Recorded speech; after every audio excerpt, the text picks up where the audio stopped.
the transformed nature.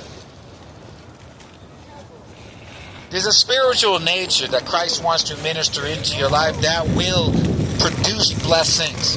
We ask God for blessings when God often says the blessing is on the other side of the cross that you have to carry. The blessing is coming, but we always want to carry the cross or go to the cross because of our weakened human condition. Sometimes through God's mercy, oftentimes through the mercy of God, you'll receive the blessings. But the way of God is through the cross. Through the cross. And it's in that cross that the transformative mercies of God are given, where they change and produce spiritual wellness that by nature produces prosperity inside this world. Not always.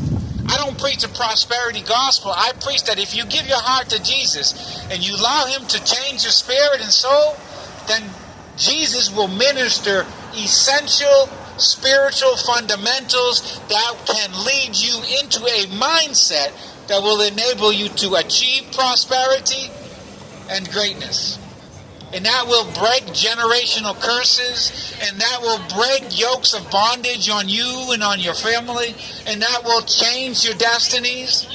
But it's at that cross that He carried in relationship with Him, and it's at the cross that you carry that makes the transformative change in your life. Come here to preach a true message to you because I care about you, because I know in my heart that God cares about you. But there's so many voices inside this world. Which one do we believe? In order that you would come to Jesus, Jesus was willing to pay the price and go to the cross. And some people inside this world will believe that message. And a lot of people won't, for whatever reason, the message of God's grace and the message of God's sacrificial love. That you were made in the image of God and that He loves you. And He wants to reconcile you back to Himself.